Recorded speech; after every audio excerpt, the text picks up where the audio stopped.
Qualys has brought together vulnerability management and patch management, letting security teams discover vulnerabilities and apply patches immediately, all within a single, unified app. Sign up for a free trial of Qualys VMDR, vulnerability management, detection, and response today at securityweekly.com/Qualys. Welcome back, everyone, to Paul's Security Weekly. The Cyber Risk Alliance, in partnership with InfraGard, has launched the Critical Infrastructure Resilience Benchmark Study. Measure your readiness for ransomware by completing the survey and getting your score by visiting securityweekly.com/CIRB. Joining us tonight is Patrick Wardle. Patrick has worked for NASA, the NSA, and has presented at countless security conferences. He's intimately familiar with alien spies and talking nerdy. Joining us tonight to talk about trends in Mac malware and Apple security. Patrick, welcome. Thank you. I am stoked to be back on the show. And yes, to talk nerdy. Yes. My favorite. Outstanding. Talk nerdy to me. Patrick, I wanted to ask you, how did you get to focus on specifically Apple-based vulnerabilities? Was that just like your comfort zone, or is it in an area that you feel like needs more attention or combination? It was almost happen chance, and in retrospect, it was a very auspicious decision. But what happened was working at the NSA. I was at TAO, essentially developing offensive cyber capabilities, predominantly for Windows-based targets. And then when I left, I wanted to still be able to leverage my foundational skills of reverse engineering, vulnerability discovery, exploit development. But I didn't really want to step on anyone's toes, especially the NSA's toes, and said, hey, let me just take this to a different platform. And at the time, macOS was definitely this second-class citizen, the stepchild that was kind of far away, but it was kind of coming up in popularity. Again, this was around 2008, 9, 10. And said, I'll take a chance and kind of dive in.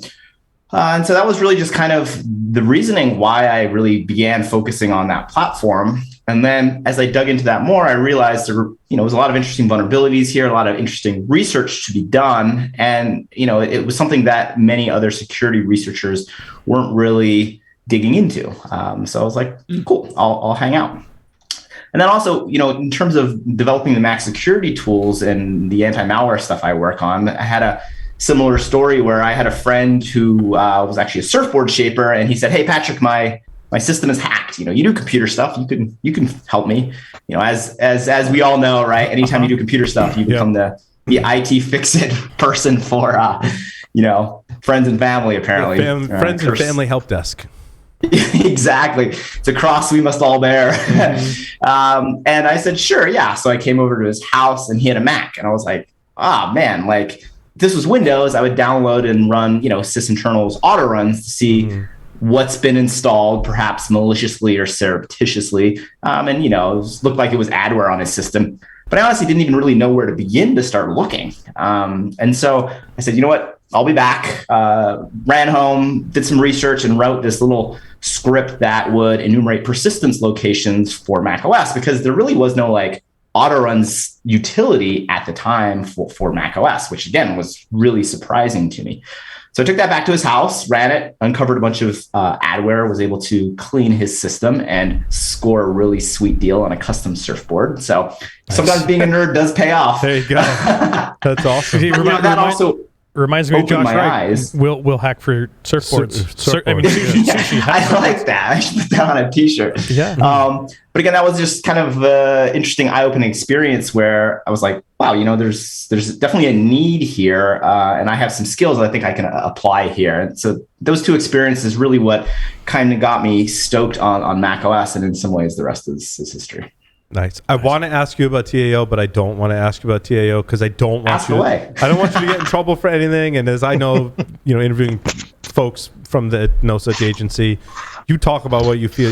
Don't let me push you in a direction you're uncomfortable. Obviously. No, that's funny. But the line that I was always told that now I sometimes know is it's on a need to know basis, and you don't need to know, which is a little harsh. But I get it. But was there a time where you couldn't say that you worked for NSA and specifically the group TAO? I don't think so. I think it's a personal choice for a lot of people.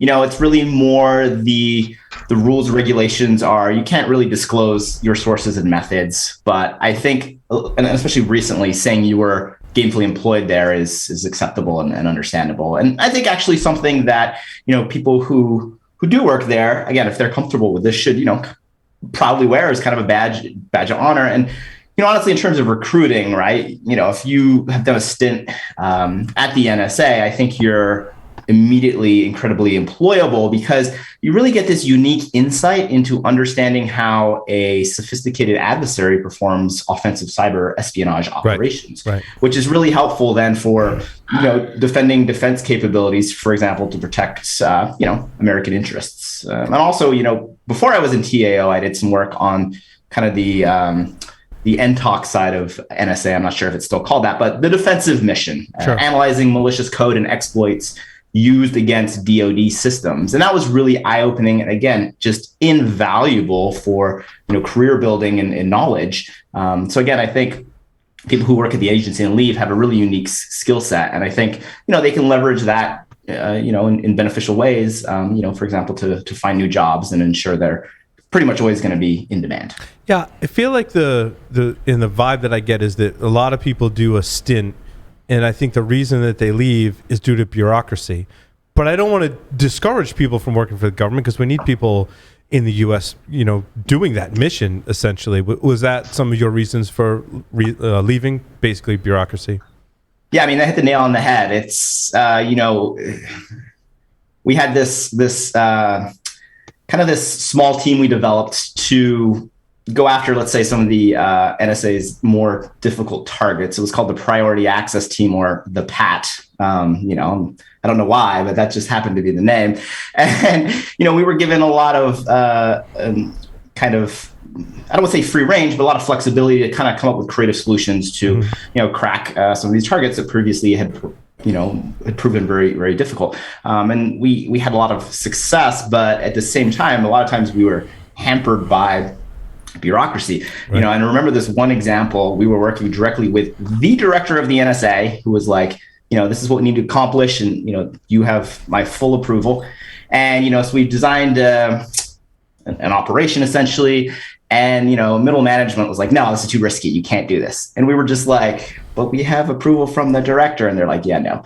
And so the next week the director called and he was like, how's it going? And we were like, well, we weren't allowed to do this. And he was frustrated, and eventually it all got sorted out, and we were able to pull it off. And that award on the back, I don't know if you can see, is the result of that. So there was definitely a lot of success. But I just remember thinking like, wow, this bureaucracy is just stifling. But I really like what you said in terms of not wanting to discourage people. So I think especially for those breaking into the cybersecurity industry, it's really invaluable. So I started as a kind of college intern, and then right after college, and they have a ton of courses they'll train. They have opportunities to pay for your grad school. The experience you get is just invaluable. If I really have to pick one thing in my cybersecurity career, one thing I can point to that really has given me a ton of success, it would be that time at the NSA. So yeah, it doesn't have to be for your entire life, but in terms of the experience you get, I think it's A, invaluable, and B, not sure you can get that anywhere else. Yeah, and I feel like too, Patrick, you might have been somewhat unique in being able to design the operation and some of the technical components, whereas what I've gleaned and hearing people that have left the agency and can share whatever details they can is that it tends to be very compartmentalized. Like you might be the person designing the operation, and you might be the person designing this tiny little piece, and you don't get to see the bigger picture. And there's reasons for that as well. Yeah, compartmentalization is good from a security point of view. But yeah, at some point, you can also feel that you're just this little gear in a larger system, and sometimes you don't kind of get to see the fuller picture. And so, we had a lot of fun, a lot of success in this smaller team because, we had kind of this autonomy, let's say, and that ability to really kind of act more flexible, but also kind of see things end to end, which was very fulfilling and interesting. So, right. And a different, when you think about warfare and secrets, a very different aspect in that obviously with if you leak your tools, that's one thing, right? Leaking maybe how you create those tools might be a different thing. And it's different today when we talk about cyber in terms of how you keep things secret, right? Yeah, definitely a challenge. And, now you see nation states repurposing other nation states' exploits and capabilities they've uncovered. And, so it's this really just battlefield almost with all these, nuances and complexities and ever evolving threats. And the other thing too is the barrier of entry is really not that hard to get into. If we think about more traditional warfare, right? If you want to attack another country, you need like tanks and fighter planes, which are very expensive, but also like difficult to procure. Cyber, like if you have $1 million, you could like start going, buying iOS exploits and, you can send out phishing emails, like very small barrier to entry. And yeah, you're not going to be a top tier adversary, but you will be playing in the same arena. Right. And so that's also something that I think is very interesting and unique. Since you brought it up, Patrick, we can talk about, the selling of exploits and, what the press will call cyber weapons, right? To us, they're exploits. I've always kind of had this moral dilemma. And because I think many of us, they're like, wait, I could probably develop an exploit and I could sell it. The price tag of $1 million is probably, could be pretty spot on, right?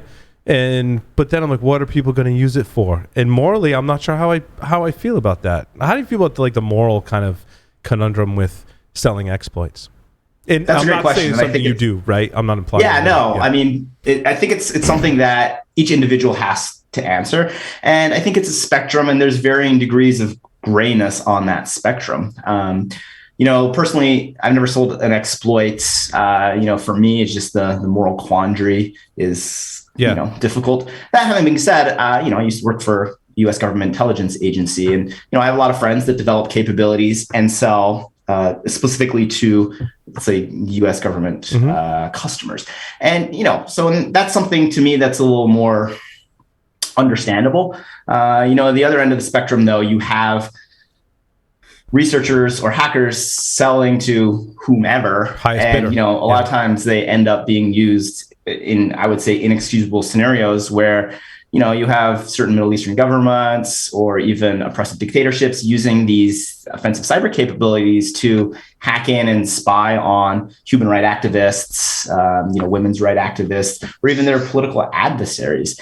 And you have to think that yes, when you sell an exploit, where it's going to end up. And I think you can kind of have a good idea. I mean, I think there are companies or exploit brokers who, are very honest, and I say that kind of in quotes, but who do have strict policies because their customers also demand that, right? If you're the US government buying exploits from an exploit broker, if they're also selling them to the Chinese government, you're probably not going to do business with them. Right. So I think there are opportunities where, you could sell an exploit and rest assured it would be used perhaps only by your government. But again, there's still some ambiguity there. You might agree with 80% of what the government does, but that extra 20%, do you want your exploit involved in that? Right. So I think it's a really personal decision. For me though, it bugs me when people don't even ask that question or, sell it knowing that it's probably going to fall into the wrong hands.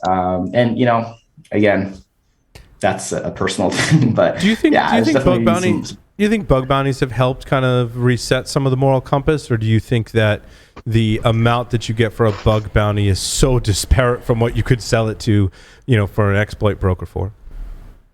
Yeah, another great question. I think it's somewhere in the middle. I think there was a group of cybersecurity researchers, hackers, however you want to term them, who put a lot of time and effort into finding bugs and should and wanted to be financially compensated. They weren't rushing to sell those, or if they were, they felt uneasy. So yes, bug bounties now do provide a mechanism to be financially compensated for the time and effort, which I think is good. That having been said, though, I think, you also have the situation, as you mentioned, where the bug bounty programs pay essentially pennies on the dollar, or are just very difficult to work with. Yeah. If you have a nice iOS exploit, exploit brokers will be lining up essentially. Right. Whereas you report that to Apple, like you're going to have to be twisting their arms to get a bug bounty payout. And, if you hop on Twitter, it's like every day, and this morning there was another discussion, you see a lot of researchers complaining about just the difficulties of the bug bounty program. And, bug bounty programs are tough, right? You want to have rules to make sure you don't just get spammed with crap and you're paying out for, not real vulnerabilities.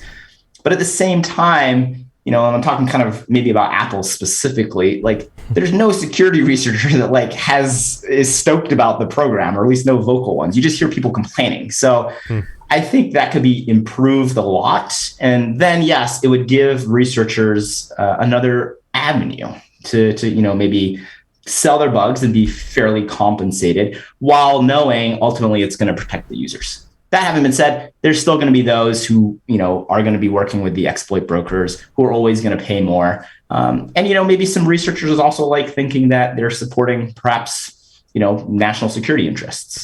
So I think it's somewhere in the middle. Bug bounties help, but, it's never going to be the panacea that maybe the vendors hope for.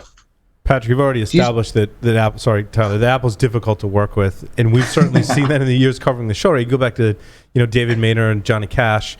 And being close to that situation at the time, like that set the stage for me. I think that what really kind of seeded the bad taste in my mouth I had with Apple in the way it treated security vulnerabilities.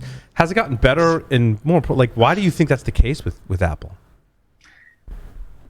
Interesting. And this is something we could talk about a lot. So I'll try not to go on too much of a rant here. Yeah. I really think it comes down to Apple's hubris. They believe that, once they make a decision, that it is the best way. Like, why wouldn't you just freely give your bugs to Apple? It's like, you could see this with some of the technology they just introduced to, scan people's phones and images for illegal content.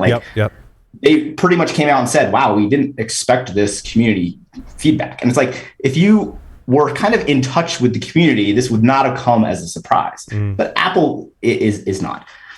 That having been said, the security team is great. I think they're constantly trying to improve their bug bounty program, but I think they just keep running into these cultural issues. And unless there is this fundamental shift where they see researchers as being on the same side, or at least being close allies, you're going to just run into these problems, because this is not something that is a financial problem, right? Apple has more money than God.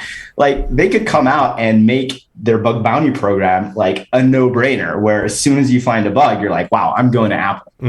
But it's not the case. They pay less than Whereas Microsoft. If you look at Microsoft, I feel like Microsoft is a lot more, let's say, emotionally mature about this. And they realized, I think, early 2000s that, they were getting hammered by hackers, right? You had all these worms, Microsoft was losing a lot of money. Everyone was like, wow, Microsoft products are crap when it comes to security. Yep. And so Microsoft pretty much sat down and say, okay, well, as much as this hurts, we're going to have to put our ego aside. We're going to have to reach out to these researchers, these hackers, hire some of them, start a bug bounty program, and really say, it stings when you get on Twitter talking crap about our products, but if you're also reporting these bugs to us, overall, this will make our products far more secure. And at the end of the day, our users will be more secure. And so that was really the approach that Microsoft has taken. And yes, they're not perfect, but they seem to understand that security researchers and, white hat hackers are allies and, essentially are on the same side. Whereas Apple, I don't think, has bought into that yet. It's almost like this begrudging relationship where they're like, okay, we have to pay you for bugs because we have to.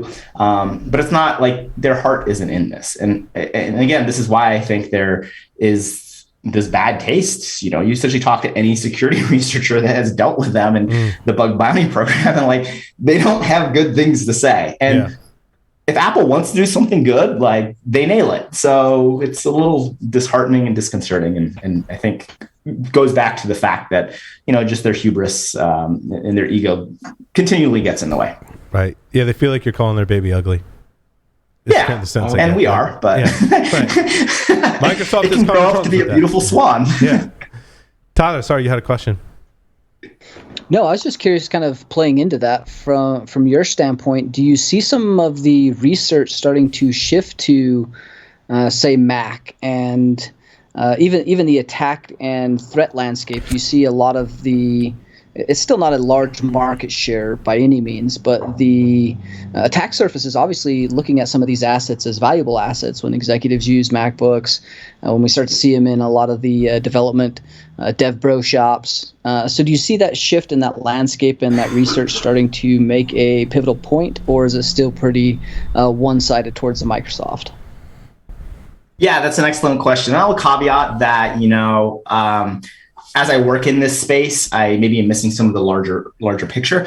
But, I think there's a lot of objective evidence that would point to this exactly happening. And that is, more attacks, more focus on macOS. I think one great example is just the increased prevalence of macOS in the enterprise. And you also mentioned the type of targets that are running it, right? It's going to be enterprise, the R&D team, the dev shops. And when you're targeting a network, unless it's like some adware-based campaign, which is kind of lame, you're going to be wanting to target those individuals in the network anyways. So it makes a lot of sense. Last year I kind of did, or each year I do a report kind of on all the new malware for macOS that year. And last year there was a very interesting trend, and that was almost 50% of the new malware targeting the platform was actually ported from a different operating system, both Linux, but predominantly Windows. That to me was a very, very clear sign that hackers are waking up to the fact, or already were aware of this new target space, this new frontier, these juicy targets that can be, hacked. And so they're taking their Windows capabilities, their Windows implants, and porting them so they run natively on macOS. So I think that's a really good data point that goes to the fact that, Macs are becoming more prevalent, and hackers and adversaries are taking note. The other thing is, a lot of users still believe Macs are inherently secure out of the box. And, this is something that Apple spent a lot of money on, their marketing to get this message across. So it's really no surprise that users buy into that. Hackers can actually leverage that to their advantage in the fact that, Mac users are often overconfident. They perhaps might not, be as careful when they're browsing the internet, opening random emails, clicking random links, et cetera, et cetera. So again, if I'm a black hat hacker, I'm going after the Mac users in the enterprise because they're probably going to be not as cautious as they should be, overconfident because of Apple's messaging. And so they make amazing targets. Wait, so you're telling me a Mac is not secure out of the box? Don't open anything for me. I've got to rethink my life. Hey, I gotta go. I think what Apple does right is, there's not a lot of extra services that are running. I think Windows back in the day suffered from this problem. You plug in your XP, Service Pack 2 box, and within 20 minutes, it's infected with, Configure, Blaster, whatever, because there was just a myriad of listening services, like SMB is open to the internet kind of thing. And like Apple luckily kind of never fell into that. But, I find a lot of vulnerabilities, and a lot of them are like laughingly shallow. And, I will caveat that I have a propensity for finding these things. But a lot of times I'm like, wow, if this code was audited by a security professional, or if someone ran a fuzzer against this, it would just like trivially fall over. And so, again, is Mac secure out of the box? I think there are some defaults that minimize the attack surface, but really once you start poking around it, it falls over pretty quick. And so take that coupled with the fact that Mac users, the average Mac user doesn't think that, you have a very juicy target and a high likelihood of success. Is that why Bill Gates sent his memo to Microsoft employees and not Apple employees? Culturally, I feel like they're suffering from that, right? The Gates made it a priority. That in that one email changed the culture, right? But that email never happened to Apple. Exactly. And if you talk to the security team at Apple, it's filled with brilliant people I really respect, but they talk about some of the battles they fight. It's essentially like going to another team and like begging them to be like, hey, you don't need all these entitlements, or hey, please let us audit your code before you ship it. And so there's this like cultural battle that the security team is fighting. Whereas at Microsoft, I feel like from the top down, it was like, no, this is the way it's going to be for everybody. And I think Microsoft is reaping the dividends for that. I think recent versions of, take Windows 10, 11, like they're really difficult targets to crack. There's still going to be ways in, but a lot of the low hanging fruit is gone. Whereas on macOS, like we just keep stumbling on stuff. You're just like, obviously this code was never audited or tested from like a security point of view, which, for me, it's great job security. So I can't get too upset. Well, because I also think Apple, they like things to look really pretty. They like things to be usable. And then after that, maybe some security is kind of an afterthought. That also, to be fair too, Apple is incredibly profitable. So, true. It's not really hurting their bottom line, the fact that they're focusing on aesthetic beauty and usability. I mean, that sells. So at the end of the day, we can't knock them too much because they're laughing all the way to the bank. Tyler. Tyler. Yeah, the other side of the problem too is the diversity of tools, and obviously you've created an entire tool set around this gap, right? Objective-C. Yep. Some fantastic tools, by the way. Definitely appreciate some of those. Thank you. But the fact that we don't have the visibility, we don't have some of the open source tools, we don't have some of the antivirus, the EDR, a lot of security-focused products, we don't have a lot of the centrally managed or visibility even built into the operating system with things like sysmon or event monitoring. All of those visibility pieces really makes Mac a difficult enterprise target to kind of get up to speed from a security standpoint, no? Yeah, that's a really good point. And to just add something else to the example, let's talk about memory scanning, memory imaging, memory forensics. On macOS, if you're an antivirus product, an EDR product, a security product, there's no way for you to scan the memory of another process. And that's kind of insane. Obviously, that's not something that any process should be granted, but via entitlements and other permissions, I think Apple could provide a secure API to provide that functionality to specific products. This is problematic because hackers and adversaries know that. We're seeing them switch to in-memory payloads. They'll install some lightweight implant loader that basically just beacons out to a server, downloads a payload, decrypts and executes it in memory. And if you're security software on that box, there's no way for you to grab that payload to write a signature, to understand the capabilities of the malware. And so I think that's just another example, Tyler, to add to your excellent point that there's limited visibility, and which makes that difficult, especially when you're trying to secure it in the context of the enterprise. I will caveat Apple is taking some steps to address this. They recently shipped the Endpoint Security framework, which I believe it's in 10.15. And that is designed specifically for third-party security tools to tap in. And so that is nice, and it does show that Apple is maybe starting to listen and realizing that as Mac becomes more prevalent in the enterprise, I think that was a lot of pushback where enterprise customers would go to Cupertino and say, hey, we love Macs, our employees love Macs, but we need some more insight. We need security tools that can provide auditing for compliance and security. And currently there's no mechanism. So Apple started to ship some frameworks for that. So trending in the right direction, but I still think your point is totally, hits the nail on the head. There's just less insight to what's going on, and there's still some gaps. We talked about the memory scanning, and it makes it very difficult for security tools to really provide comprehensive coverage. Apple's move to M1, Patrick, was interesting for a lot of reasons. I think the tech journalists and pundits, that was a gift from God for us to talk about in terms of just the technology standpoint. Amazing. And also the security standpoint. Amazing is right. Their architecture, I was like, wow, that's really, the speed improvements and all that stuff was amazing. Was there security improvements, or does it kind of all come out in the wash? From your perspective, you had to kind of summarize from a security perspective what M1 meant for Apple products. There are some really valuable security benefits of the M1 chip, but they are only for certain scenarios. So I think it's important to articulate what those are and have an understanding of that. So the two main areas are kind of physical security and data storage. The M1 chip provides some secure boot options and provides different mechanisms for securing data at rest, even for third-party applications. So that's great, right? Is that like the enclave they have on iOS? Do they model that? Or I think it's similar to that. The Intel-based Macs were vulnerable to the T2 checkmate vulnerability. That was a hardware bug.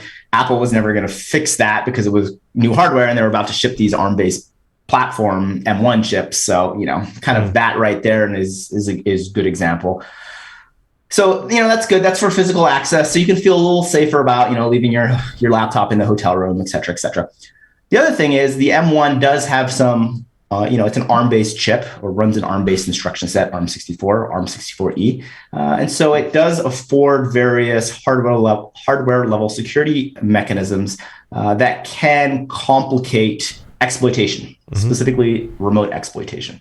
So normally when a remote exploit is thrown, it's going to corrupt some memory in the target vulnerable process space, and usually tries to overwrite some pointer and then corrupt that to point to attacker supplied code so that ultimately, the attacker can take over the box. Very well said. With the M1 chip, they can use pointer authentication, or PAC. This is something that the iOS chips have had for a while. And so they can verify these pointers. This is great because, basically you get this hardware level security built into your system at the chip level that can complicate a whole, basically, bug class, these remote exploits. So, Patrick, I have a question on that. So as a software developer, do I have to build something at compile time to support that, or is that just inherent in the hardware?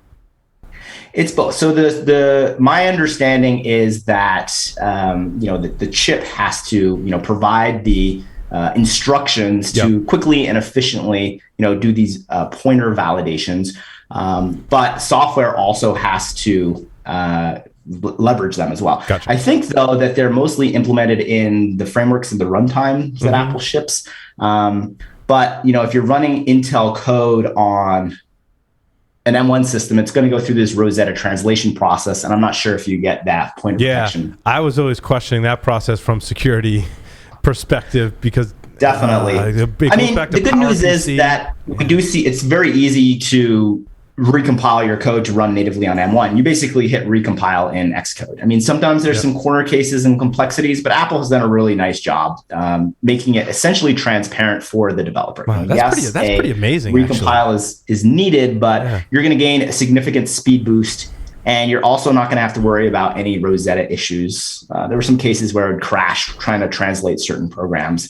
So luckily, we're seeing developers very quickly embrace that technology. To get back to the security of the M1 chip, so it does provide significant security in certain mechanisms. But for the malware, the average malware author, it's no additional challenges because they're still tricking users into running malicious code. And the CPU can't and shouldn't be, kind of involved in that effort. It's just, malware at the end of the day is just software, albeit malicious software. But Apple is trying to introduce other things like notarization checks to thwart that. But, the M1 chip for the average malware author isn't really too much of a worry yet. It's not, keeping them up at night. So as easy it is for an application developer to recompile their legitimate software to run, is it equally as easy for me to recompile my payloads or reconstruct my payloads to run on an ARM platform, right? Yeah, and that's exactly the thing. So, building malware is essentially an exercise in engineering. The initial exploit vector is definitely complicated by M1. Again, depending though on your infection mechanism.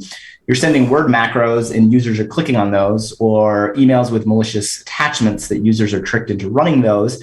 M1 really doesn't come into play there. What does come into play is Apple's notarization, which in a nutshell is Apple now has to scan and approve every binary before it's run. Before you just had to sign it with a developer ID, and it was very easy to fraudulently obtain those. Unfortunately, we have seen cases where Apple notarizes malware. Seems like their scanning system is not as robust as it should be. There's also been a lot of issues and vulnerabilities in the notarization process where you can step around those. And to be fair, stay tuned because there's more on that shortly. Yeah, but Microsoft had similar issues over in the past. Any operating system vendor is going to fall into that. And the notarization process is actually really good because even if Apple is inadvertently notarizing adware and malware, they are also building this incredible corpus of files, right? Developers have to submit compiled binaries for them to sign, including malware authors. So even if something turns out to be malicious, Apple already has a copy of that binary and then can also look into ways to improve the notarization scanning process. So I think it's this feedback loop. There's understandably some issues up front as they kind of find their way. But I think Apple will just continue to improve that. And as a security researcher, that's a really good thing to do, because the average way the average Mac user is being infected is through some user assisted infection vector. They're essentially infecting themselves. So with notarization, even if the user double clicks on something, the operating system can say, hey, you might think that's a flash updater, but it's really not, and it's not notarized. So I'm actually not going to run it at all. Do you see Apple moving to iOS for their desktop-based computing platform? Or with the announcement of M1 and ARM, they've made a commitment to that? Or is that just going to become for like your Apple Pro users, for people doing like heavy audio, video kind of creative stuff? Yeah, what I think Apple will do, and they've talked to this in the past, is really keep these two separate products, essentially, kind of the Mac and iOS, but definitely bring them closer together without fully merging them. And I think this is really smart. And we see them doing this, bringing security technologies from iOS to macOS, which is great. And that will be even easier now with, they have parity at the chip level. But I think they understand, like, it makes sense to still have laptops where people can do debugging, poke around the system some more. Not everything runs in a sandbox.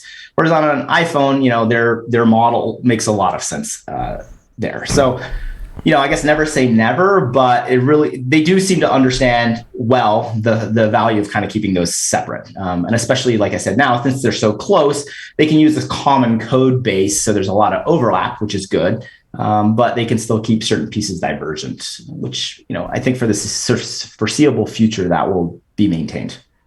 Seems to me a lot of the issues, Patrick, you're talking about in terms of like getting user with malware are largely in user land. What are your thoughts kind of going the other way with firmware? And I know we talked to some, Eclipsium is a great firm that does firmware security. And I remember reading an article that was like, no one really applies Apple firmware updates because of the operational risk, essentially, of doing that.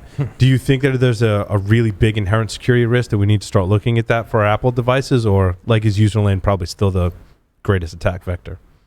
I'll caveat, I'm definitely not an expert in that space, but my understanding is, especially with the M1, they've done a really good job really securing that low-level code and interfaces outside of that. I mean, I'm sure there's going to be issues, but they hired Zeno, who was the guy that did a lot of the, it was like the Thunderbolt exploits. He talk a Black Hat every year about some new one, just like mind-blowingly beautiful, elegant exploits. And, to Apple's credit, they were like, wow, you're crushing us. Let's hire you. Let's get you in. Help us build the next generation system to thwart these attacks. So I really think at the lower level, especially on the new MacBooks, Apple, largely thanks to Zeno, has done a really good job securing the firmware and making that difficult. That having been said, it's always a juicy target, because if you can somehow compromise the firmware, you can survive operating system reinstalls. You're probably not going to be detected because, there's not like a trivial way to dump the firmware and see that it hashes correctly or hasn't been modified. But I do think Apple has done a good job, again, on the newer M1-based systems. Mm-hmm.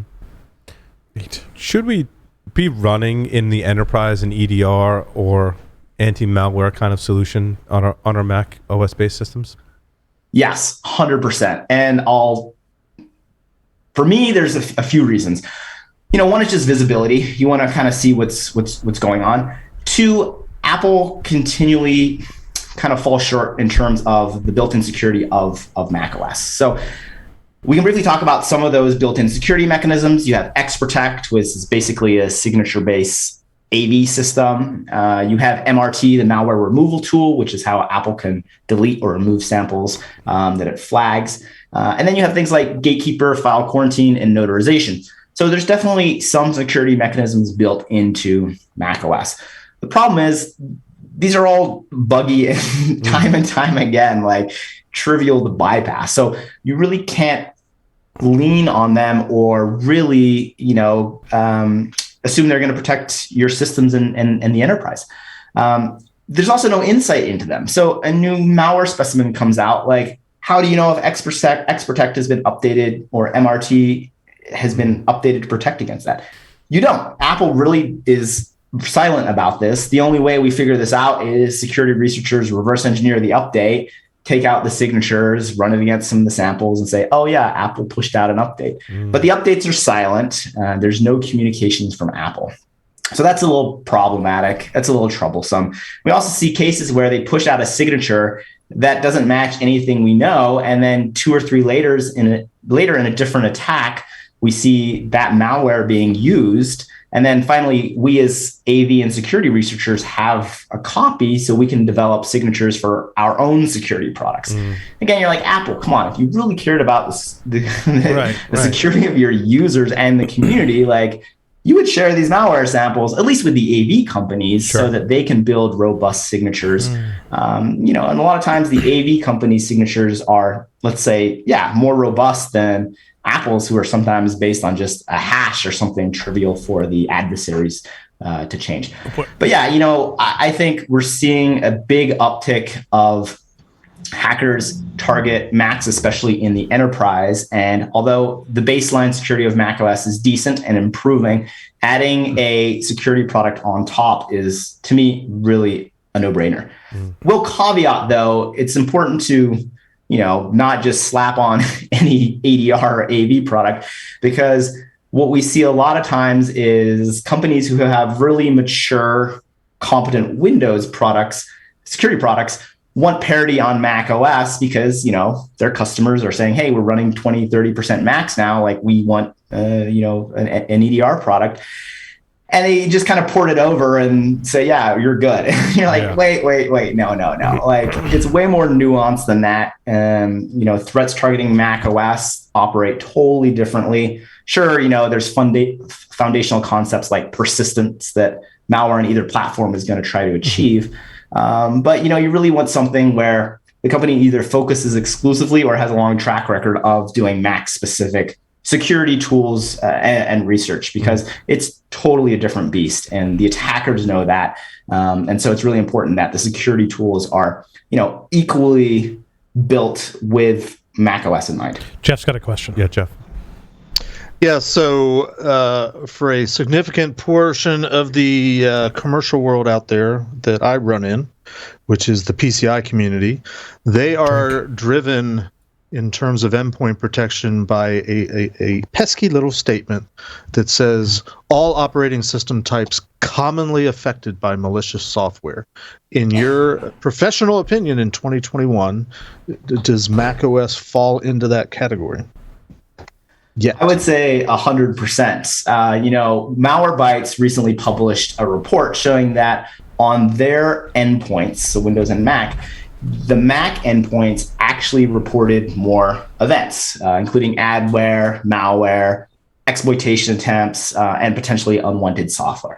Now, there's some way, to read into that, and is that really the case? Well, I think the details are almost irrelevant. It's the takeaway is, you have Mac OS being attacked successfully, at least in the same ballpark as Windows. And I think there's other data and other reports from other industries and companies showing that, this is accurate. It might not be one-on-one, but it's within the same ballpark. So I really think that we have to, when we're talking about Macs and the security of Macs, we have to think about it in the context or in similar mindset as we do with other operating systems. We shouldn't assume that it's better or worse per se. I mean, because that's somewhat open to debate. We should just say, this is, similar to a Windows machine. There's going to be attacks against it. We need to treat it as such. Because I think, especially now in 2021, we're seeing hackers port their malware to target Macs. We're seeing, vulnerabilities being patched by Apple, reported by security vendors, being used by malware. So to me, the takeaway is like Mac OS is, more so if not similar to Windows in terms of its security. So I guess I'm sorry, real quick, follow-up question, and then I will concede the floor. What would you consider to be an authoritative source to point to say, yes, everything that you just said, maybe that's you? Apple coming out and acknowledging it, anything beyond the vendors that happen to be selling a solution. I see where you're going, Jeff. You have PCI customers that have Macs that don't want to do this type of stuff because they're not commonly vulnerable. The argument is it's not commonly affected, and you can't. And Jeff wants to go. You're wrong. Go read this. Yes. Yep. That's a really great point, because in the past, working at Jamf, we ran into customers that were like, we don't need to do anything additional. Apple says it's good.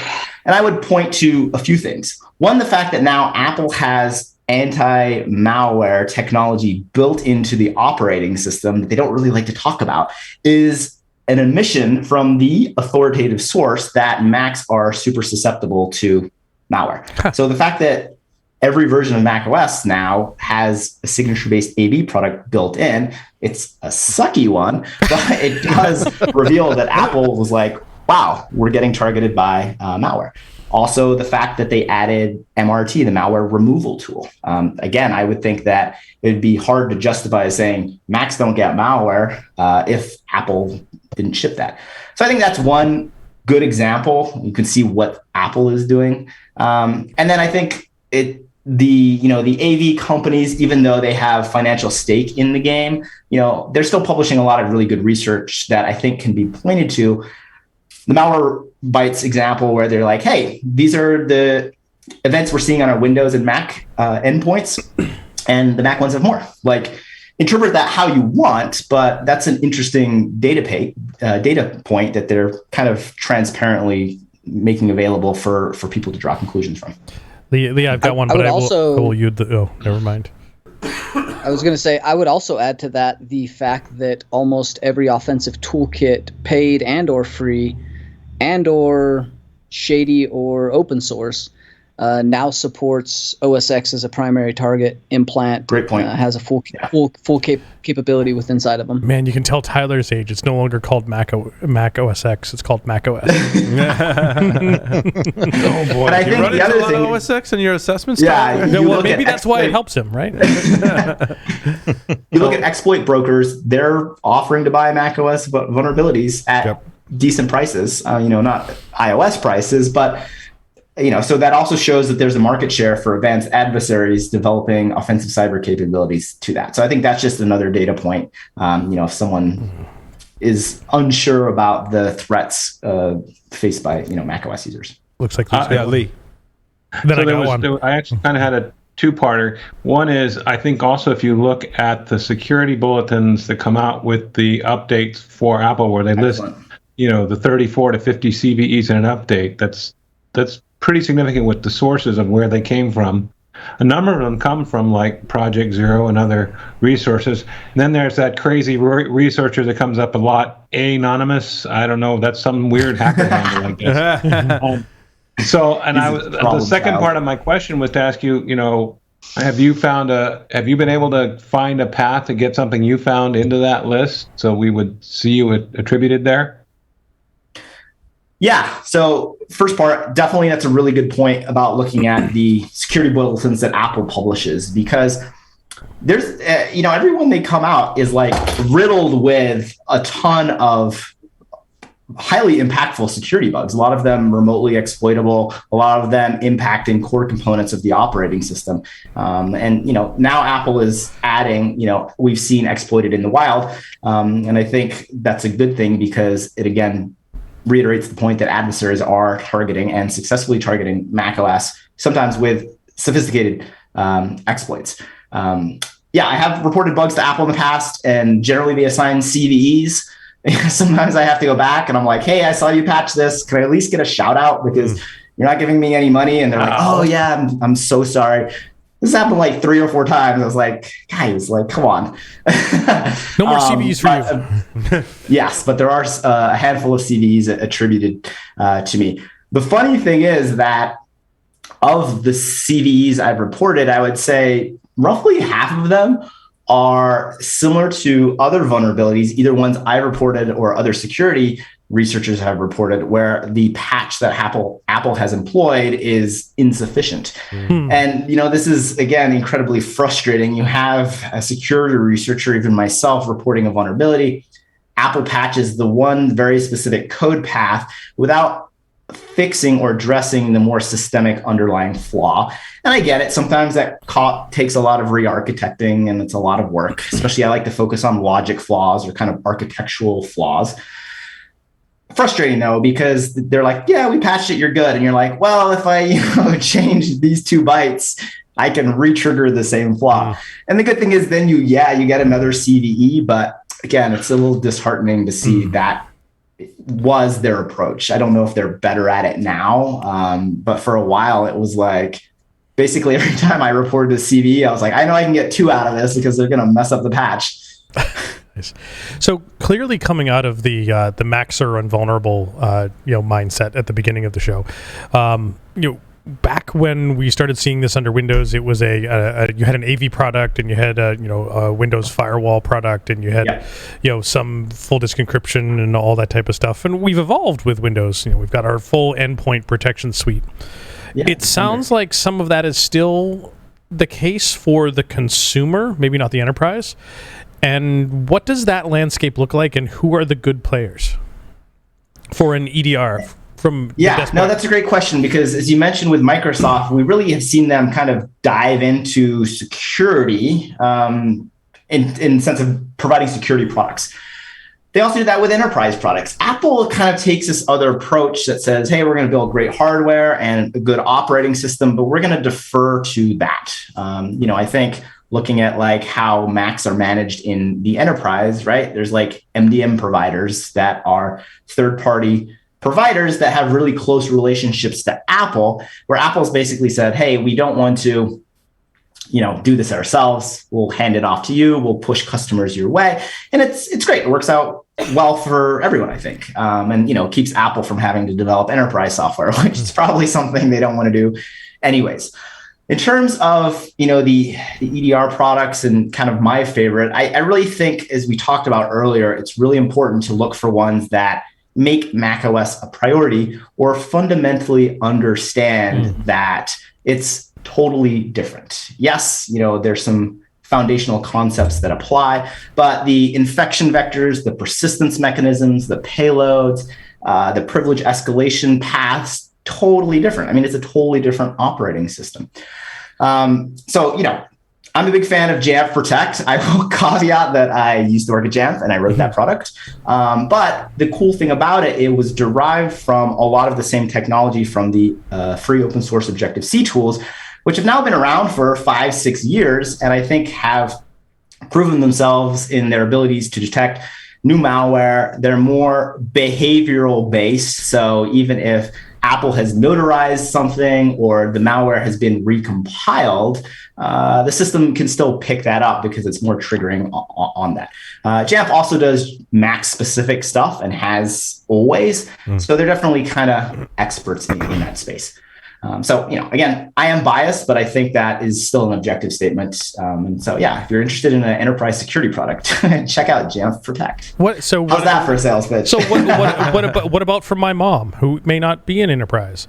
Yes. So there are some really good user ones as well. I'm a big fan of Malwarebytes. They seem to be, again, one of those companies that have really put a lot of time and effort into their Mac product. So it's not like it's a second class citizen, where for a lot of the other AV companies that kind of feels the case. They're publishing great research, finding new Mac malware specimens. So that to me is a good example. You can kind of look at who's detecting the new Mac malware, who's giving conference talks about that, who's publishing reports on that, and then see where they work, because if it shows that company is invested in macOS. And a lot of companies are kind of dabbling in it now, but it's like almost because I feel like their sales team says, oh, Mac's at 20%, so let's put 20% of our time and resources into building a Mac security product.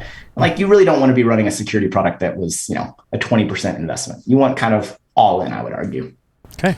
Patrick, do you look into Safari at all? I feel like the pwn-to-own competition always has some kind of vulnerability and associated exploit for Safari. We've seen V8 and Chrome still to this day being abused. Is Safari on your roadmap? How are your feelings about Safari, its security, and how much attention should we be paying to it? Yeah, that's an interesting question because I recently switched to using Safari. So if any hackers are listening, send me your Safari payloads. I think Chrome, in a nutshell, is more secure. I mean, they obviously put a ton of time and effort into securing that browser. Any browser is going to have vulnerabilities. Browsers are just such a vast attack surface that even the best engineered browser is going to have some security flaws. I look at exploit prices as kind of a good metric, and talking to customers, looking at exploit prices, Chrome ones are really valued. So I think that's testament to the security of the system.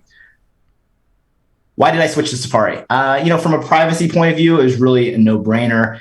We can harp on Apple for their lack of security, but I think in terms of privacy, they do a really good job. Yeah, so, for me, the fact that on the back end, I don't know what Google's doing with all my data and searches, and I guess I still use Gmail, but, Safari I like some of their new approaches to, anti-tracking. They're talking about blocking, all this ads and that kind of stuff. And the reason they can do that is because Apple doesn't have to make money off that. They can give you a free browser because they just sold you a $1,500 laptop. Like Google can't really do that. They have to recoup their costs somehow. And they do that with advertising and mining your data. So in a nutshell, I really think Chrome is probably the more secure browser. But from a privacy point of view, for me, it was a no-brainer to kind of go with Safari. And Apple is doing a better job sandboxing it. But, you look at pretty much any of Apple's security documents that come out for new versions of the operating systems, the pwn-to-own competitions, there's a lot of Safari bugs in there. So it's always kind of like privacy or security. Unfortunately, I don't know if you can have both in this case. I've had that some of those experiences, and for me, one of the parts about the Apple stuff that it just works has been incredibly frustrating for me for a move to Safari. I found that my banking website just eats it on Firefox and Chrome, doesn't work 92% of the time. But on Safari, it works every time, except that every time I log in, it tells me, hey, this website wants to know your location. Remember the setting for 1 day. Well, That's so annoying. Why I just want to turn that off forever. I know. You can't. See, I was wondering about that. I was like, even Chrome allows you to be like, don't ask me again if I recall. Let's put it this way. If it exists, I have not found it. Because it just works. Not how I want it. I see Apple getting rid of Safari at some point, just like Microsoft did with IE. They're just going to say, you know what, we're not in the browser game. Let those guys do it. We're going to build it off of Chromium. We're gonna peace out. Yeah, we're going to build it off of Chromium. Yeah. I will say I really like Edge, though. Does Edge have a macOS build? Yep, it does. Well, they have a Linux build, and I actually, very bizarre, I run Edge on Linux. I'm like, I actually kind of like it. Well, it's Chromium. It's Chromium. Yeah, it's Chromium based. So yeah, Chromium. Yeah, works good. One of the questions I had, we were talking about, EDR for my mom, as it were. One of the challenges I've seen in the enterprise is that as you move OS versions forward, the EDR port really isn't doing things the Mac way, so you have to wait, which is you can delay rollout to a newer OS at an enterprise, but with my mom, she's going to click I've got an update, and then it breaks her EDR. Is there anyone you think really understands the Mac way of doing that, or is everybody equally immature or frustrated? Yeah, that's a really excellent point, because you run into this conundrum where your EDR product is holding you back from upgrading, which is kind of like the last thing it should be doing, because first thing I always tell people is always run the latest version of the operating system, because there is a myriad of exploitable bugs that have been patched. So do that before anything else. So again, if your EDR product is holding you back from that, I think it's inexcusable. So what we did when we were building Jamf Protect is we said, hey, we are going to do this the Apple way. We're going to only leverage Apple supported frameworks. We're going to do everything in user mode. We're going to leverage, the new Endpoint Security framework. And the benefit of that is it's day zero ready without, we didn't have to do anything. Like macOS 10.15 came out and it just worked because we had subscribed to the Apple way. So again, this goes back to that discussion of security tools that are written for macOS. Take a deep understanding of macOS. And as you mentioned, if they don't conform to the Apple way, they're going to be left in the dust, which is going to impact users and those in the enterprise, putting them at risk, which again, I think is inexcusable. But the only way to do the Apple way is for you to really be, kind of a hardcore Apple developer and keep abreast with their new frameworks and understand, talk to them and kind of conform to their ways for better or worse. We're seeing EDR vendors trying to play catch up with that now, especially as kernel extensions are being deprecated. Mm-hmm. But at the end of the day, I think it's inexcusable because there are right ways to do this and, that aren't that complicated if you put in the time and effort. Again, well, I was just going to ask you what the impact of getting rid of kernel extensions was, as well as by default, things don't have full disk access, which is kind of interesting if you're trying to scan for malicious content. Yeah. And that's a great question and something that I had to struggle with my tools. I write this free open source firewall called Lulu, and it ran as an NKE, a network kernel extension, which was the, at the time, supported way to filter packets in the kernel. Apple deprecated kernel extensions and provided the network endpoint framework network extension framework. User mode framework, and provided a lot of the same opportunities. So I had to spend a lot of time and effort porting my code to use this new framework. There were a host of other benefits, but there was a significant amount of time involved in that, a few hundred hours. But moving forward, it's great because it works. Problem was this network extension framework was really buggy. What Apple did is they had it on iOS and basically ported it over to macOS without considering the myriad of corner cases. Like on macOS, there's multiple users. So what happens when user A logs out or fast switches to user B? Caused all these problems. They also had kernel bugs that could be triggered from user mode by this framework. So I get nasty emails like, hey, your thing crashed my system. I'm like, I know like Lulu was, ultimately responsible or triggered it, but come on, this is Apple's code. Like I can't do anything about it. Good news is now in 11.5, I find like they finally got it into play. Another example was if there was two products using the network extension framework, it would cause all sorts of network issues. Because again, on iOS, that's not something they had supported, and when they ported it over to macOS. So I think it's ultimately good that they deprecated kernel extensions, but again, some of their replacements were really difficult to work with until they ironed out a lot of bugs. So, moving forward, I hope if Apple kind of does these large deprecations, the solutions they provide are hopefully a little robust, because, that was a painful year or so where you got a lot of not nasty emails, but like a lot of GitHub bug reports. And I'm just like, you have to go to Apple because this is in their framework and I'm so sorry. It was a good exercise in empathy, but at the end of the day, I was just like, damn it, Cupertino, get your shit together. So wasn't there an odd behavior in that network framework that it automatically trusted stuff from Apple, but not others, so that you couldn't shut down? That's a great point. So that was insane. So, you have your network kernel extension, so my firewall, and it can block all network traffic, which is good. Sometimes you want to do that. You might be, tethered to your phone and you don't want the operating system downloading a 2 gig update. And so while reverse engineering the new framework, I was like, wait, there's this big exception list where they're basically whitelisting or permitting all these Apple daemons and applications to actually circumvent or sidestep the new network extension framework. And like if you would just dump all the network traffic that was routed through this extension into your firewall, you would not even see that. The operating system would just not route that traffic. And so there's obviously like privacy issues here, there's usability issues, and it took me like 10 minutes to find a way for malware to leverage or piggyback on one of these trusted system daemons and applications.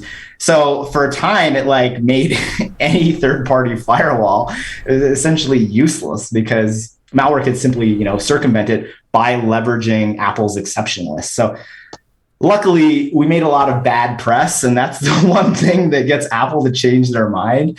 And so ultimately, they, revoked or removed that exception list and said something like, "Oh, it was never supposed to make it into production," which I was like, "Bullshit." But a good end to the story is they ultimately removed that. But again, that was really shocking that they deprecated kernel extensions, and then the solution they handed to third-party developers for firewall products, for example, was super buggy and had a backdoor built in it. And you're like, guys, come on, this is not cool. Patrick, I just have 5 questions left for you. They're silly questions. Are you ready to play 5 questions with Security Weekly? Yes. 3 words to describe yourself. Passionate, surfer, nap lover. If you were a serial killer, what would be your weapon of choice?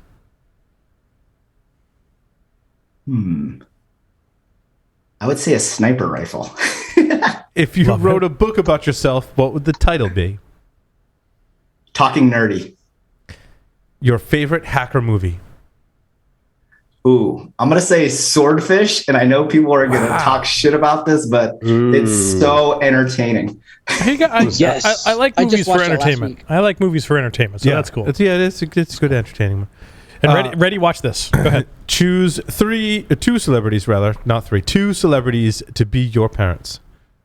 Alive, dead, fictional, or otherwise. Otherwise. I get to lip sync that one. Man. I would say having Obama as a dad. I mean, he was kind of a celebrity. Yeah, would be awesome. And for my mom, I would say the Queen of England, because she's never going to die. Whoa. Oh, that's good. I like It's a great pair.